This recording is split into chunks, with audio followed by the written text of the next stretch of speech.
Creator आईवाईएस की team एक बार फिर पहुंची एंड मिली आयुष्मान मिश्रा जी से, प्रोड्यूसर न्यूज़ 24। आइए इस वीडियो में जानते हैं कि क्या बोले आयुष्मान मिश्रा जी मुस्कुराता भारत के बारे में, हमारी नई सीरीज स्लेट के बारे में एंड उनका किस तरीके से नज़रिया है मुस्कुराता भारत के लिए। इस वीडियो में बने रहिए। उससे पहले इस चैनल को करिए सब्सक्राइब, वीडियो को करिए लाइक। बढ़ते हैं आगे इस वीडियो में। सभी दर्शकों को एक बार फिर मेरा नमस्कार। मुस्कुराता भारत के इस शो में फिर मेरे सभी दर्शकों का बहुत बहुत स्वागत है। और मेरे साथ एक बार फिर आयुष्मान मिश्रा साहब मेरे साथ हैं। आयुष्मान जी, इस शो में आपका बहुत बहुत स्वागत है। बहुत बहुत आभार आपका, बहुत धन्यवाद, शुक्रिया। मुस्कुराता भारत एक शो,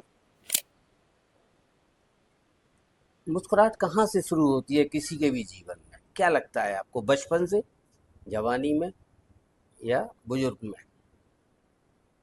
मुझे ऐसा लगता है कि मुस्कुराना जीवन के किसी भी चरण में रुकना नहीं चाहिए। अगर आप कोई भी काम कर रहे हैं, आपके जीवन का कोई भी अंग बिना हंसी खुशी के है, तो आप मतलब फिर जीवन जी नहीं रहे हैं, फिर वो बीत रहा है एक तरीके से। दूसरी चीज़ ये कि ये शुरू कहाँ से होती है इसका तो नहीं पता, लेकिन मैं ये ज़रूर कहूँगा कि हर चरण, जैसे बाल्यकाल है, बचपन है, उसके बाद युवावस्था है, फिर वृद्धावस्था है, हर चरण में इसका आनंद है। हर चरण का इसका अलग आनंद है। बचपन जो है वो एक आप जब शुरू करते हैं चीज़ें, तो उसमें खुशी का एक अलग आनंद है कि उसमें यह है कि आप अगर टॉफ़ी खा लिए तो ये माना जाएगा कि आप प्रसन्न हैं, आप खुश हैं। युवावस्था में आप ये मान लेते हैं कि आपको उपलब्धि मिल गई, आप किसी विश्वविद्यालय में, किसी विद्यालय में आपने प्रवेश पा लिया, तो वो एक उपलब्धिजनक कार्यक्रम माना जाता है कि हाँ, ये प्रसन्न हो गया, खुशी हो गया। उसके बाद आप विश्वविद्यालय से निकले, आपने स्नातक परास्नातक कर लिया, आपको अच्छी नौकरी मिल गई या अच्छा व्यवसाय, आपने जो भी आपकी कार्यप्रणाली है आप उसमें संलग्न हो गए, आपको मिल गई उपलब्धि, तो आप खुश हो गए कि नहीं यार, ऐसा चाहते थे, ऐसा हो गया। आप और आगे बढ़े, आप प्रेम किए या जिसे आपने पसंद किया, जो चीज़ें या किसी व्यक्ति की आपको चाहत रही वो मिल गया, तो ये भी वाकई नहीं मिले। संगम नगरी से आप आते हैं। हाँ, तीर्थराज अगर प्रयाग से। इस बात को किसी संस्कृत में या किसी कविता के रूप में आप सुना सकते हैं? कविता तो क्या कहें, लेकिन माँ गंगा के लिए हमारे यहाँ कहा जाता है, गंगे तो दर्शनात् मुक्ति।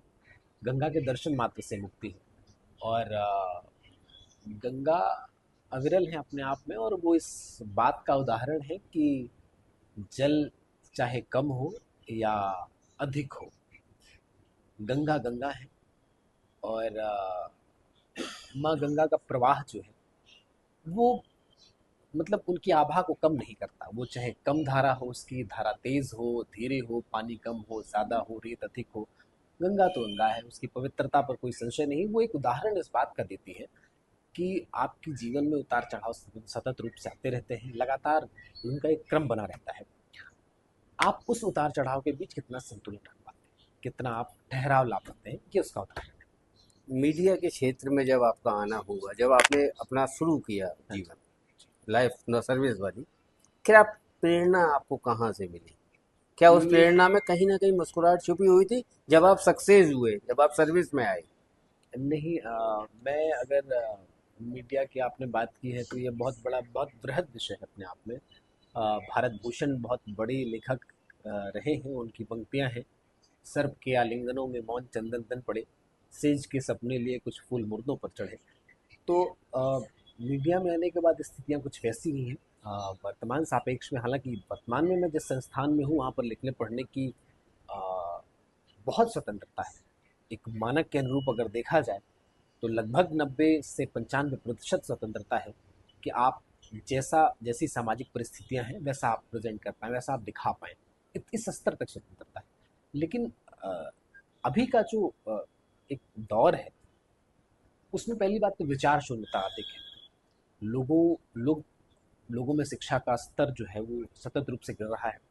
दर्शक भी वैसा नहीं रहा, पाठक वैसा नहीं रहा। और चलते पुर्जे का जो कंटेंट है, जो जैसे कहा जाए कि सतही जो खबरें हैं वो बहुत चलन में आ जाती हैं। खबरों में मनोरंजन बढ़ा है, ज्ञानवर्धक चीज़ें कम हुई हैं। और अभी जो है लगभग एक दशक पहले की जो पत्रकारिता और अब की जो हम पाते हैं, जिनमें बदलाव अभी जिसे हम कहते हैं, उनमें यह है कि तथ्यों से परे तथ्य जो है वो एक अलग चीज़ है, और मनोरंजन जो है उसमें ज़्यादा है। अभी भी हम स्क्रीन पे वो चीज़ें देखना ज़्यादा पसंद करते हैं जो जो आई कैची हो, जो आंखों पे रुक पाए। जी। तो ये बदलाव, मौलिक बदलाव आए हैं। ये मूलभूत समस्या भी कही जा सकती है मीडिया की, इसे हम नकार नहीं सकते। नकार नहीं। सर, मुस्कुराता भारत की टीम ने एक नई सीरीज शुरू की है, स्लेट। हाँ जी, हाँ जी।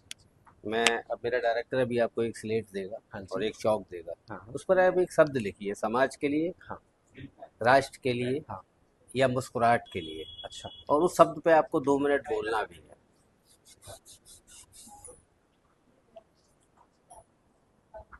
उस पर कुछ ना कुछ कहना भी है।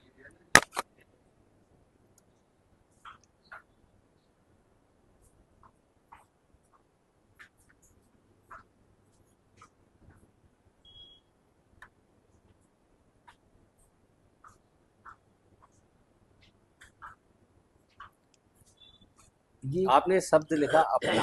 हाँ इस शब्द को जब मैंने आपसे बोला था कि स्लेट पे कुछ लिखना है, जी। पहला भाव क्या आया था? मैंने बहुत पहले पढ़ा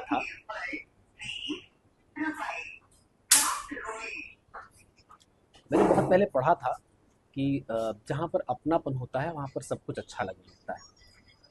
इसको एक बहुत, मतलब मैं कह सकता हूँ कि बहुत ये चलते पुर्जे की परिभाषा में देना चाहूँगा। हम आपके साथ बैठे हैं, हमारा पूर्व का कोई परिचय नहीं, लेकिन हम आपसे 2 बार मिले, हम में अपनापन बढ़ा, हम बैठे। विगत 2 घंटे से हम यहीं पर समय व्यतीत कर रहे हैं, साथ में ये अपनापन। आप दूसरे का बच्चा अगर फिसल कर नाली में गिर जाए तो आप कहते हैं कि ये पता नहीं कैसे माँ बाप हैं, परवरिश भी अच्छी नहीं दे पा रहे हैं, बच्चा नाले में गिर गया। और अगर आपके अपने बच्चे का पैर स्लिप कर जाए और वो नाली में गिर जाए तो आप उसको तुरंत उठाते हैं और तुरंत अपने हाथों से आप आपके हैंकी से उसका वो लगी हुई मिट्टी आप पोंछते हैं और उस रुमाल को आप मोड़ के जो है अपनी पॉकेट में वापस रख लेते हैं, क्योंकि वो आपका अपना बच्चा है, आपकी अपनी संतति है। वो अपनापन है। ये देश हमें प्रिय इसलिए है क्योंकि ये हमारा अपना है। हम हमारे देश के बहुत सारे लोग हैं, घूमने जाते हैं, मालदीव जाते हैं, यहाँ वहाँ, Thailand, Bangalore, Bangkok, America, London, बहुत जगह, लेकिन लौट के यहाँ आते क्योंकि ये अपना देश है। अपना एक ऐसा शब्द है जहां पर अपनत्व होता है वहां पर सब कुछ अच्छा लगने लगता है। जी। आपके अपने माता पिता अगर आपको डांटते हैं तो आपको बुरा नहीं लगता, लेकिन आपके घर से बाहर आपको कोई व्यक्ति डांट दे, कि आपसे कोई व्यक्ति ऊंची आवाज में बात कर दे तो आपको बुरा लग जाता है। क्यों? क्योंकि वो आपका अपना नहीं है। नहीं। यही फर्क है, यही यही हमारे समाज में यही कमी है। आज की तिथि में अगर हम समाज में जो विद्रूपता पा रहे हैं, समाज बिखरा हुआ है, उसका एक मौलिक कारण यही है कि हम किसी को अपना मानते ही नहीं। एक समय था जब पिताजी के मित्र डांट देते थे घर से बाहर देखने पर, ये यहाँ कहाँ टहल रहे हो, घर से 7 किलोमीटर दूर, अकेले, वो भी, चलो घर में होते, या चलो हम छोड़ के आते हैं। मुस्कुराहट में भी अपनापन कहीं छुपा होता यकीनन है। आप अपनों के साथ ही खुश रह सकते हैं, आप अपनों के बिना खुश नहीं रह सकते। न्यूक्लियर फैमिलीज में प्रसन्नता आज की डेट में इसीलिए नहीं है क्योंकि वो ह्यूमन सेंट्रिक की बजाय वो एसेट सेंट्रिक हो गए, वो मानव केंद्रित की बजाय वो सामान केंद्रित हो गए, वस्तु केंद्रित हो गए। आज की डेट में संस्कार से हम कार की ओर बढ़ चुके हैं। कार है तो सब कुछ है, संस्कार मतलब कुछ नहीं। ये अंत में एक क्वेश्चन और पूछूंगा, हमारी ये सीरीज स्लेट, हम्म। इस पर आप अपनेपन के लिए क्या कहना चाहेंगे? आपकी संस्था के साथ पहले भी मेरा एक साक्षात्कार हुआ है। मैं इसमें के लिए यही कहूँगा कि ये जो नया आपने ये शुरू किया है स्लेट का कॉन्सेप्ट, ये बहुत अच्छा है और इससे किसी भी व्यक्ति को अपना मूल्यांकन करने का अवसर मिलता है। किसी व्यक्ति के मन में कोई शब्द आए और उसने वो लिखा, उस शब्द के जरिए उसका विचार क्या है, वो कितना सकारात्मक और नकारात्मक है उस शब्द विशेष के प्रति, ये इससे जाहिर होता है, ये इससे प्रकट होता है। तो ये बहुत बेहद जो है उपयोगी और बहुत ही जिसे कहा जाए कि उपयुक्त है समाज के निर्माण के लिए, और आपको मैं इसके लिए बधाई दूंगा, इसके लिए बहुत शुभकामनाएं। बहुत बहुत धन्यवाद सर, बहुत आपने बहुत हमको शुक्रिया समय आप लोग दिया। समय दिया।